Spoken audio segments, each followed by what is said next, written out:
yang terakhir bergabung, jadi kesempatan juga terakhir tentunya. Bang Ferry, kelihatannya kurang sehat. Iya. Oke. Mudah-mudahan diberikan kesehatan dengan silaturahmi menjadi lebih sehat. Amin. Ya. Terima kasih Mas Hersu, Prof. Antoni Budiawan. Oh, diminta pindah ke sini supaya blocking kameranya enak. Oh, oke. Bisa ya? Kameranya lebih mantap. Oke. Area. Kenapa nih? Kan saraf masalah. Oh.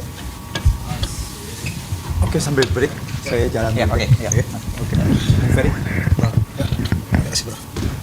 Oke, gimana udah bagus blocking kamera? Penting itu. Oke, yuk.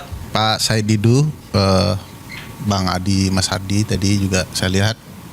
Saya mohon maaf terlambat datang. Tadi pagi tidak bisa jalan, tiba-tiba jadi harus ke dokter. Kenapa tetap hadir dengan kondisi begini? Ya sayang saja membiarkan perjuangan Pak Said Didu sendirian. Ya. Mantap. Problematika PIK 2 dan PSN ini sudah jadi gejala nasional. Problematika PSN bukan ternyata tidak hanya di PIK 2, tapi hampir di seluruh wilayah tanah air. Ada sesuatu yang janggal dengan program strategis nasional. Strategis bagi negara, tapi tak strategis bagi warga negara. Itu problematikanya. Salah satu kecacatan besar dari program strategis nasional ini, kalau kita mau sigi dari perspektif Undang-Undang Dasar, yang saya sadar betul Mbak Bibip pasti mengurai hal yang sama. Bayangkan pasal 33 ayat 1 Undang-Undang Dasar kita itu sudah mulai dengan teks yang berbunyi, perekonomian disusun sebagai usaha bersama dengan pendekatan azas kekeluargaan. Pertanyaan besarnya, di mana sifat perekonomian dengan sebagai usaha bersama? Bersama siapa? Begitu ya. Atas azas kekeluargaan yang mana? Keluarga siapa? Keluarga Pak Said Didu yang ada di wilayah tanah beliau atau keluarga Pak Mulyono kan? Ini keluarga bisa macam-macam gitu ya. Jadi pendekatan konstitusional saja di titik awal merencanakan gagasan PIK 2 ini sudah bermasalah. Belum kalau kita menggunakan pendekatan pasal 33 yang lain ya. Misalnya bumi, air, dan kekayaan yang terkandung di dalamnya dikuasai oleh negara untuk sebesar-besarnya kemakmuran rakyat. Pertanyaannya lagi, rakyat siapa? Rakyat yang mana? Apakah rakyat yang disebutkan oleh Pak Said Didu menguasai perekonomian kita? Atau rakyat yang kemudian secara politik telah menyumbang ratusan miliar dana untuk kepentingan politik kelompok tertentu? Maksud dibentuknya pasal ini adalah seluruh rakyat Indonesia. Bagi saya, kalau kemudian program strategis nasional itu tidak strategis bagi seluruh rakyat Indonesia, maka dia bukanlah sesuatu yang konstitusional. Dia pasti inkonstitusional. Nanti tadi sempat diceritakan soal bagaimana laut dibatasi, diberi pagar. Nanti kalau cerita soal pasal 28H, ya, soal betapa lingkungan hidup harus baik, jadi tempat tinggal yang baik bagi seluruh warga negara Indonesia, ini juga jadi masalah. Belum lagi kalau kita bicara pasal-pasal hak. Pasal-pasal hak, pasal 28 jenisnya banyak sekali di Undang-Undang Dasar itu memberikan jaminan. Tidak hanya untuk sekedar setiap orang, tetapi juga jaminan bagi setiap warga negara. Bayangkan pilihan kalimatnya, setiap warga negara berhak untuk hidup. Nah, kalau tanah-tanah bisnis itu kemudian diperuntukkan untuk segelintir orang, sudah pasti ini tindakan-tindakan yang melanggar hak orang, hak setiap warga negara. Pertanyaan besarnya, kok bisa negara mengabaikan konstitusinya? Kok bisa pemerintahan tidak baca Undang-Undang Dasar dan kemudian menentang Undang-Undang Dasar itu? Saya punya keyakinan bahwa Undang-Undang Dasar itu adalah sesuatu yang embodied, ada di diri orang. Orang tahu kebutuhannya. Dan pasti itu dibicarakan di Undang-Undang Dasar. Lalu kenapa tidak ada kesadaran pemerintahan? Ya sederhana, pemerintahannya punya kepentingan yang lain.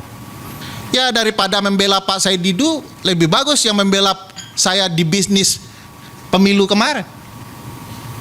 Imbal jasanya jelas gitu ya. Peduli apa dengan Pak Said Didu dan seluruh warga negara Indonesia? Kalaulah perspektif seperti itu ada di kepala, maka seluruh kebijakan bernegara pasti bertentangan dengan Undang-Undang Dasar. Pasti. Bayangkan berapa banyak warga negara yang jual beli tanahnya tidak berimbang, tidak patut, ada dampak lingkungan hidup yang rusak. Lembaga negara mana saja yang kemudian bicara? Bang Adi, saya tidak melihat teman-teman Komnas HAM nyaring bicara soal ini. Saya tidak lihat ada yang bicara soal kebutuhan lingkungan hidup, Kementerian KLH misalnya, teriak soal potensi bahaya lingkungan hidupnya. Kita tidak melihat ya, sesuatu yang kemudian potensi mengganggu hajat hidup orang banyak, kemudian dipertanyakan bersama-sama. Jadi kita termasuk bersyukur ya, ada orang-orang seperti Pak Said Didu yang berteriak nyaring, menyadarkan kita bersama, agar kemudian hak-hak bersama diperjuangkan. Walaupun mungkin sebentar lagi beliau akan dipenjara. Nggak apa-apa Pak. Dalam perjuangan itu pilihannya menang atau dipenjara, nggak apa-apa. Saya yakin Pak Said Didu tidak sendirian. Memenjarakan Pak Said Didu itu berarti memenjarakan ratusan, mungkin jutaan orang.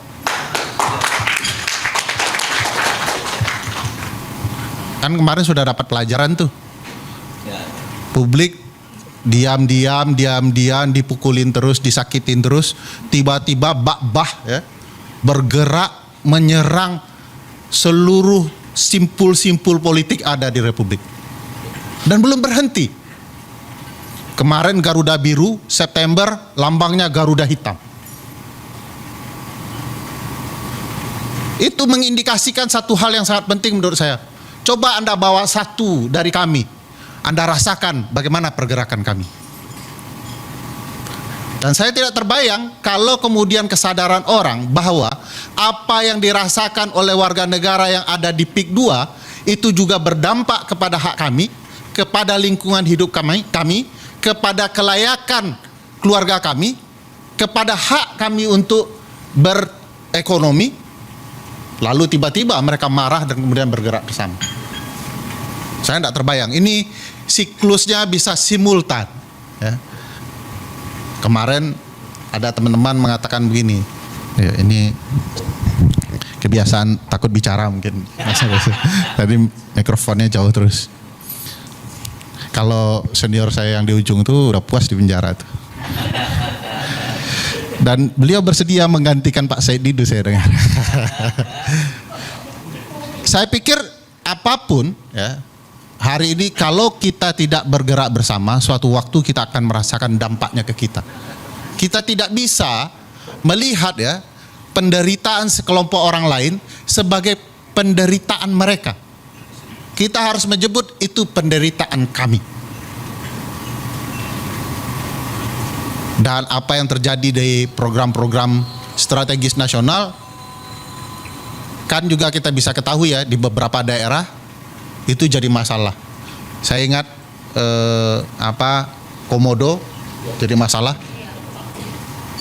Di daerah sini juga sudah dikuasai pebisnis yang menjadi objek pariwisata. Saya lupa di satelit Jakarta ini. Yang dijadikan oleh satu pebisnis Pak Haritanu. Oh, Lido. Nah, Lido. Nah, PIK 2 juga sudah kian besar dan saya pikir tanah yang dikuasai luar biasa.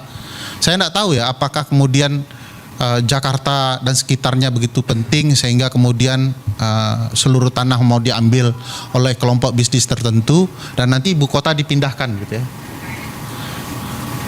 Nanti rumusan bisnis itu akan juga ada di seputaran Jakarta. Menariknya, kawasan aglomerasi yang termasuk pasti PIK di dalamnya itu bukan kebetulan ya, dikuasai oleh wakil presiden kita ke depan menurut undang-undang daerah khusus Jakarta Jadi bisa menarik juga ini ke depannya akan seperti apa. Dan Jakarta itu adalah kota dengan ratusan triliun uang yang bisa dikelola oleh siapapun, termasuk oleh orang yang nanti akan menguasai kawasan aglomerasi. Jadi ada kepentingan bisnis luar biasa antara pebisnis dan yang berkuasa. Antara kita yang kemudian menonton bagaimana mereka dengan sombong ya menggunakan kekuasaannya, dan para penguasa yang tidak pernah melihat kita dan kebutuhan kita. Nah, menurut saya kalau secara konstitusionalnya ini sudah terang benerang ada problematika, PSN tidak boleh melanggar pasal 33, pasal 28, pasal 28D soal kepastian hukum dan lain-lain, dan tidak boleh merugikan warga negara kita dalam hal dan keadaan apapun.